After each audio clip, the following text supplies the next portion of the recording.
გადაწყვეტილება და ღალატი ეროვნული ინტერესების, როდესაც დღეს მთელი საქართველო ამხედრებულია, როდესაც დღეს მთელი მსოფლიო არ აღიარებს რეჟიმის ლეგიტიმურობას, პრეზიდენტს არ უწოდებს პრეზიდენტს, პრემიერს, პარლამენტს არ ცნობს როგორც მთავარ საკანონმდებლო ორგანოს, სასამართლო საერთოდ არის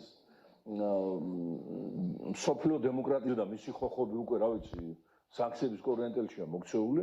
Აი ამ დროს განაცხადა, რომ მათ დანიშნულ არჩევნებში, მათი საარჩევნო კომისიების ლიდერობით, მათი დადგენილი პროცედურებით, მათი დათვლილი ამომრჩეველთა რაოდენობით, არა ხო არის ანეკდოტიც აღარა, ტრაგიკული ანეკდოტია, გამსახურდია, როდესაც მოვიდა ხელისუფლებაში, გასებული იყო საქართველო, დაგედილი გახდათ უცხოეთში წასვლის პერსპექტივა, მაქსიმუმ რუსეთში თუ წავიდოდნენ ზაფხულში სამუშაოდ, ჩვენი ხალხი და ისე უკან ჩამოდიოდნენ, ვინ დარჩებოდა რუსეთში, გავსებული ხალხი და ამომრჩეველი იცით რამდენი იყო? 3.454.000. ეხლა როცა მთელი საქართველო დაიცალა და მათი ადგილი დაიკავეს ინდუსებმა, პაკისტანელებმა, ავღანელებმა, არაბებმა და უკვე ბირჟაზე მენატრება ქართველი ბიჭების დანახვა, ადრე თუ ბრაზობდნენ, რომ წიგნ წაიკითხულობთ, ეხლა ნატომ რო დავინახო, იცით რომ გულმა გაიხსნა. ხო? ეხლა იცით რამდენია? 3.655.000. მოემატა ამომრჩეველი.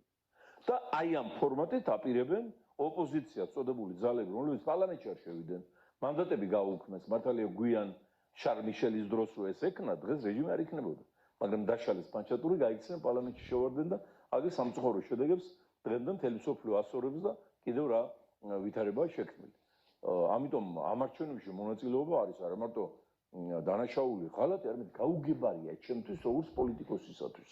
და ერთადერთი დასკვნა შემიძლია გავაკეთო, რომ ისინი იმართებიან ხელისუფლებიდან უფრო მეტი კომპრომატები აქვთ მათ წინააღმდეგ რეჟიმს, ვიდრე შეიძლება ჩვენ გავთვალოთ, ან მათ შორის მოხდა აი ამ 24 წლის არჩევნების დროს გარიგება იმ ასპექტში, რომ ესენი შევიდოდნენ პარლამენტში, დიდი ფული წამოვიდა ამ საქმეში, დიდი ფული გატყდა და მოგეხსენებათ ახლა ივანიშვილი ძალიან დიდი ფილოსოფიური იდეები თავს არ იწუხებს თუ არ ჩავთვლით ნიცშეზე გაპაექრებას და წიგნის დაწერას, რომელსაც გვპირდებოდა ადამიანის რაობაზე. ხო?